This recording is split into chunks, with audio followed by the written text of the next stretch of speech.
हे राधे। इस कलयुग में भी परमात्मा है।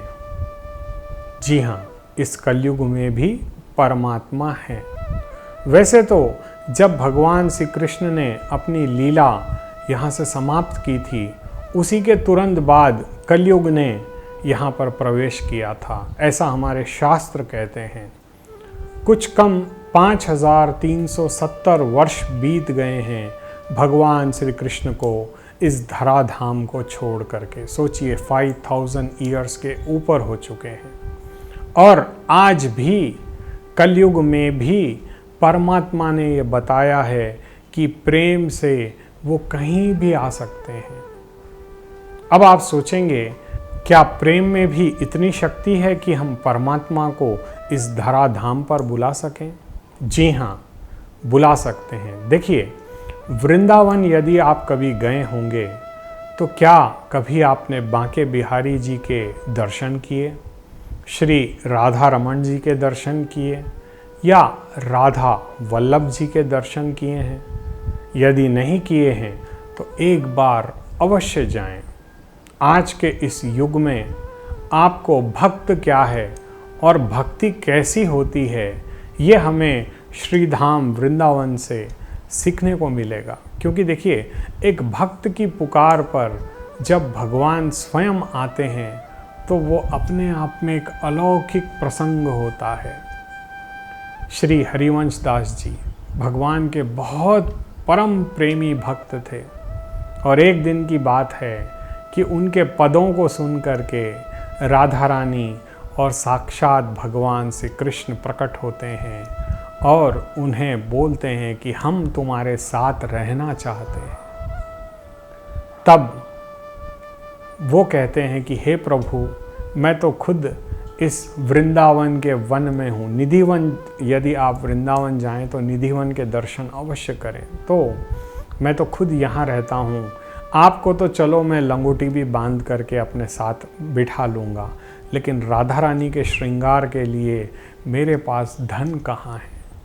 तब इस युगल रूप को भगवान ने बांके बिहारी के रूप में वो प्रकट हुए और उस भक्त के साथ भगवान वास करने लगे। देखिए, भक्त की भक्ति यदि अनंत हो तो इस कलयुग में भी हम परमात्मा को बुला सकते हैं। प्रभु आते हैं, अपने मन को आनंदित करते हैं। हमें केवल उन्हें अपने प्रेम से पुकारना होगा, करुणा से पुकारना होगा। यदि हम करुणा से, प्रेम से उन्हें नहीं पुकारेंगे तो वो नहीं आएंगे। इसी बात को सिद्ध करने के लिए कि भगत के वश में है भगवान, भक्ति में वो शक्ति है जो कलयुग में भी परमात्मा को हमें प्रदान कर सकती है। जैसे राधा रमन का जो विग्रह है वो शालिग्राम शिलाएं थी और जब उनके भक्त में ये इच्छा हुई कि मैं इनको वस्त्र पहनाऊं तो वो शालिग्राम की शिला राधा रमन बन गई। और आज भी कई वैज्ञानिक उस शिला को देख करके आश्चर्यचकित होते हैं। देखिए, भक्ति की शक्ति अनंत होती है। भक्ति में वो दिव्य रस है, वो दिव्य आनंद है कि आप जब भगवान के मुखारविंद को देखते हैं, उनके श्री चरणों को देखते हैं तो आपका मन आनंदित हो जाता है। परंतु हाय रे कलयुग, इस युग में केवल हम चाट पकौड़ी और पता नहीं क्या क्या खाने के लिए ही पैदा हुए हैं। आज का वक्त ऐसा बुरा आ चुका है कि हम भगवान के भक्ति को ही भुला बैठे हैं। भगवान भी हमारे लिए एक मनोरंजन का स्थल बन गया है। आज प्राय लोग जब वृंदावन जाते हैं केवल तब ही राधे राधे कहते हैं, परंतु बाद में राधे नाम का, गोविंद नाम का हम उच्चारण ही नहीं करते।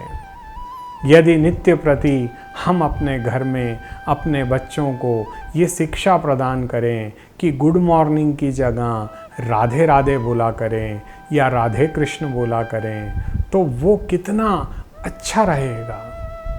हमें अपने बच्चों के विचारों को बदलना होगा। देखिए, जब एक भक्त की पुकार सुन करके स्वयं बांके बिहारी उनके पास आ सकते हैं तो क्यों ना आपके अंदर भी ऐसी दिव्य भक्ति जागृत हो कि आपके घर में भी परमात्मा की कृपा, परमात्मा का वास आपको प्राप्त हो सके। देखिए, नरसिंह मेहता भी हमारे कलयुग के ही भक्त हैं, और वो जब अपने पद गाते थे और राग केदारा जब वो गाते थे तो भगवान गोविंद स्वयं चले आते थे। भगवान को वश में करने का एक ही मार्ग है, वो है प्रेम, भक्ति। क्योंकि भगवान को प्राप्त करने का अन्य कोई साधन नहीं है। यदि आप हवन कर लें, यदि आप वर्षों तक तपस्या कर लें, तो भी परमात्मा को प्राप्त नहीं कर पाएंगे। परंतु प्रेम के वश वो हमेशा चले आते हैं, क्योंकि सबसे ऊंचा प्रेम होता है। और प्रेम में छल नहीं होना चाहिए, प्रेम में कुछ पाने की लालसा नहीं होनी चाहिए, केवल देने की लालसा होनी चाहिए। यदि आप वृंदावन जाएं तो गोविंद से कुछ मांग कर मत आएं, उनसे उनका प्रेम मांगे, उनसे उनकी कृपा मांगे, उनसे उनको मांग लें। सबसे अच्छा तो उनको उनसे मांग लें। देखिए, होता ये है, जब हमारे बिहारी जी के हम दर्शन करते हैं तो 2 पल झरोके में दर्शन होते हैं और फिर दर्शन बंद हो जाते हैं। लेकिन आज के इस युग में हम बिहारी जी से मांगने ही जाते हैं, उन्हें देखने नहीं जाते, उनसे प्रेम करने नहीं जाते। यदि हम उनसे नित्य प्रति प्रेम करने लग जाएं, यदि हम हर वक्त राधा राधा राधा राधा राधा राधा यदि इस नाम का उच्चारण करें, भले ही आप समय आपके पास ना हो, आप अपने जॉब पे जाते हों या आप अपने बिजनेस पे जाते हों, या आप कितने भी व्यस्त क्यों ना हों, एक घड़ी ऐसी निकालें, कम से कम घंटा सवा घंटा परमात्मा को दें, उनका श्रृंगार करें, उनके साथ बात करें, उनके साथ प्रेम करें, उनके साथ समय व्यतीत करें। ऐसा यदि आप अपने बच्चों को बाल्यावस्था से करना सिखाओगे तो आपके घर में भी गोविंद का वास होगा। आज इस कलयुग में हमें इस बात को समझना होगा कि हम हमारी संस्कृति से दूर न जाएं। आज केवल जन्माष्टमी या शिवरात्रि पर ही हम परमात्मा को याद करते हैं।